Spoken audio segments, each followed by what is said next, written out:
All right, welcome to the fourth and final review of the evening.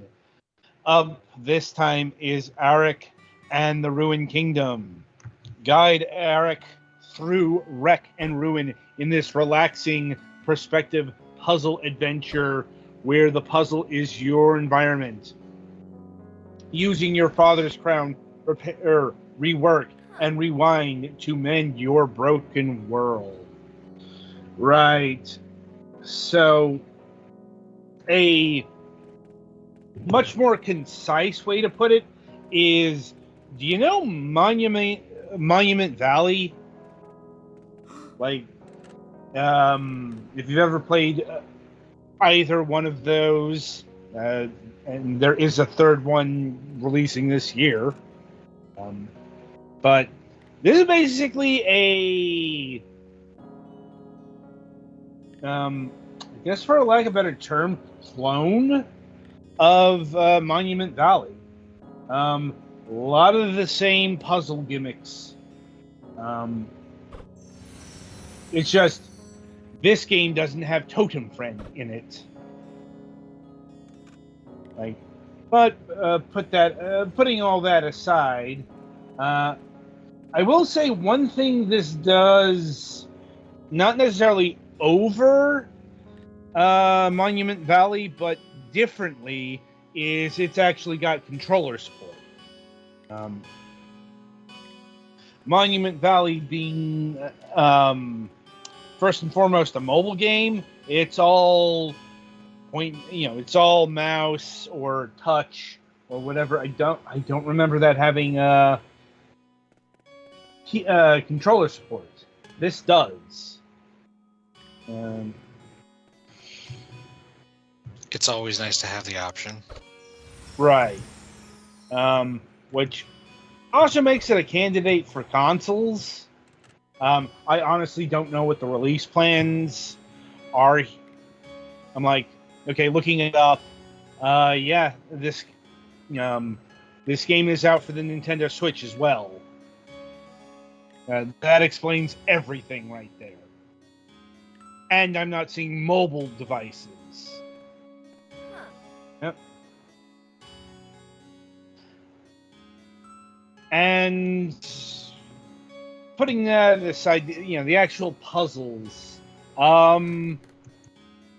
they're okay. Like,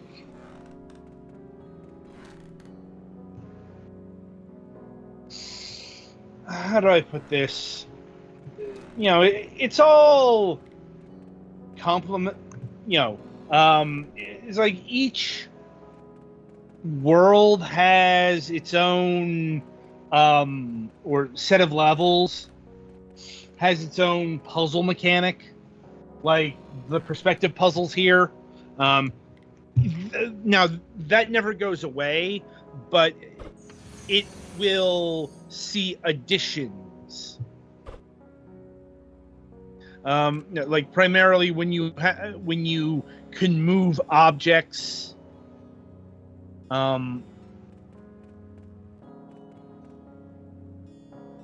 It also mentions spinning mechanisms, but that's an offshoot of the perspective puzzles, honestly. It's like there are some subtle differences. Like you don't have to worry so much about making sure the screen's in alignment, but it's still not far off the mark.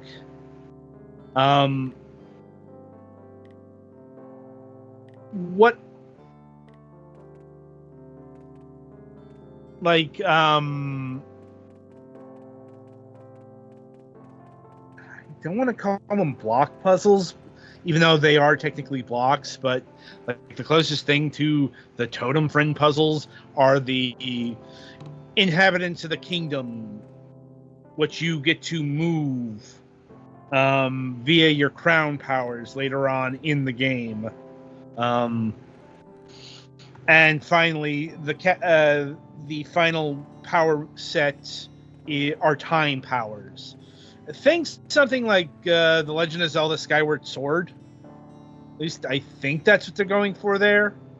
It's like you can rewind time and structures can get rebuilt and shit like that.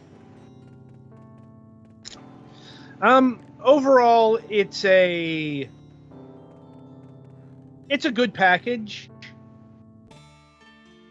if not a blander package than an actual Monument Valley game, but that may be a subjective field there. I really don't have much to say about this. Like, I like the puzzle mechanics. I didn't really like the setting or the story all that much. But, that's the literal window dressing to the meat of the package here, which is pretty thoroughly tasty. Is that making any sense? Yeah. Okay. Good.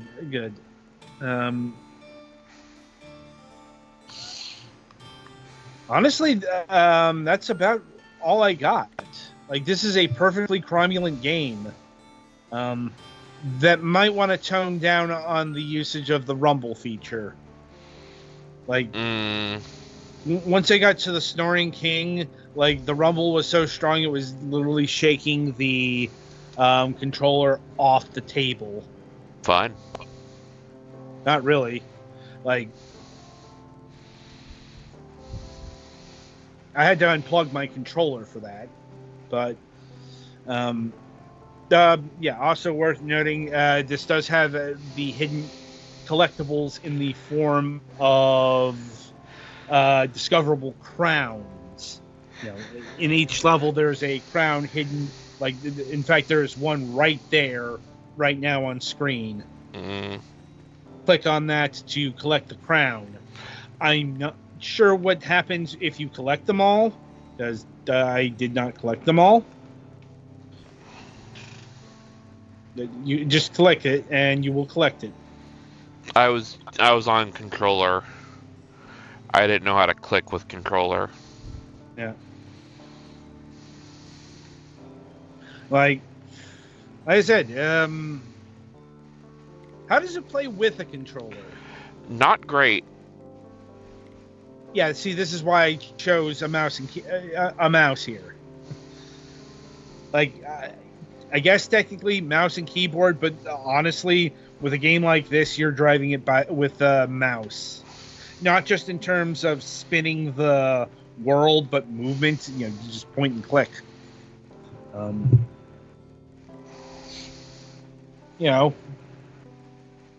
It's good. Fine. Just a bit dull in its presentation. In terms of pricing, clocking in at $7.99, $8. A bit cheaper than I would have expected, honestly. I would have expected this game at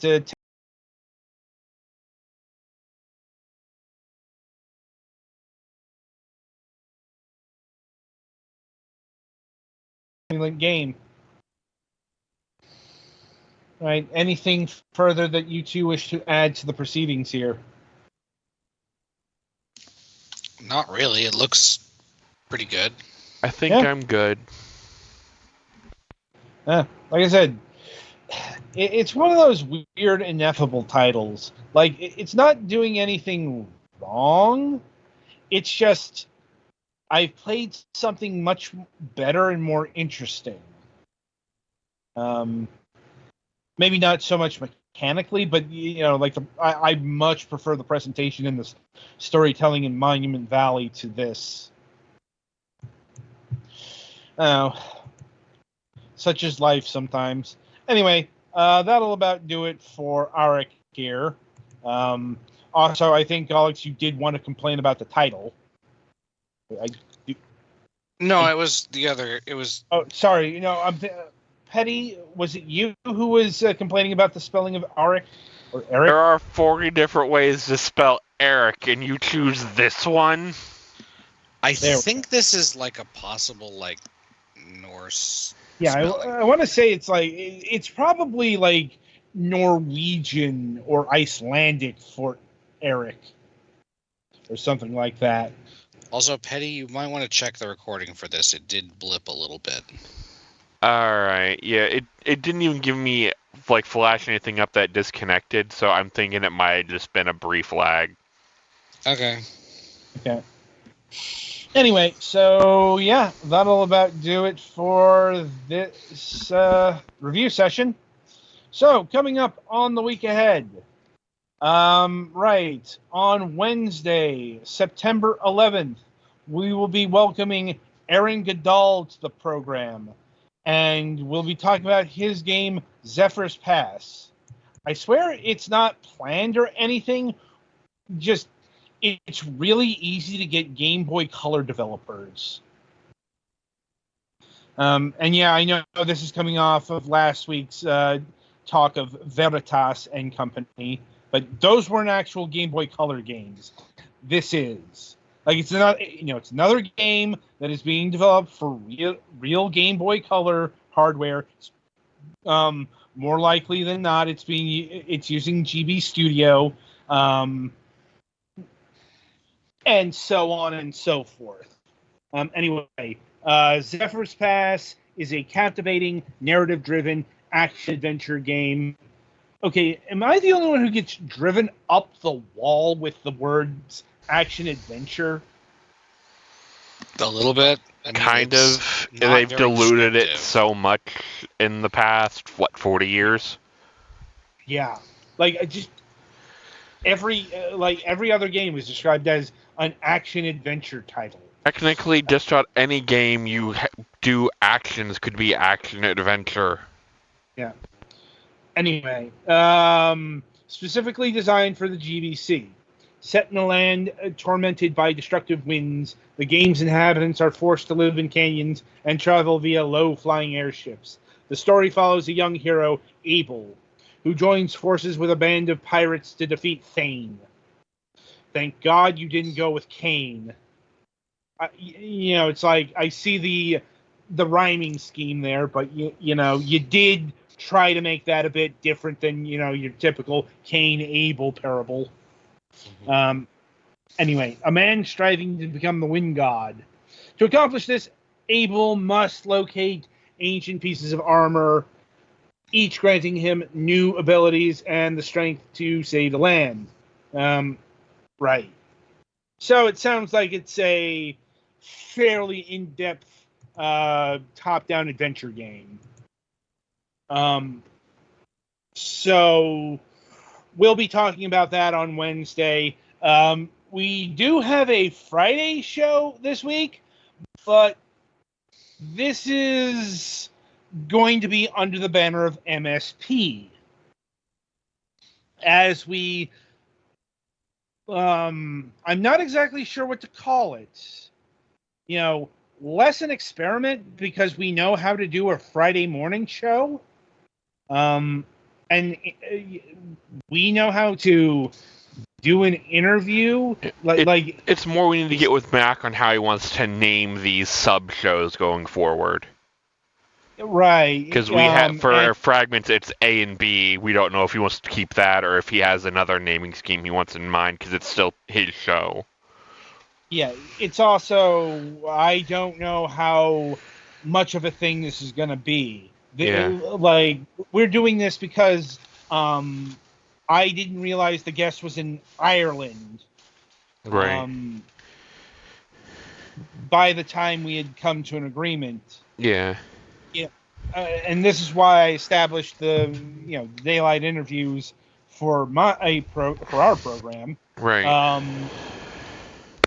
So, like I said, mechanically, it's gonna be fairly similar to Fragments Silicon daylight interviews. Just the subject matter is going to be different, and different banner on the screen. Yeah.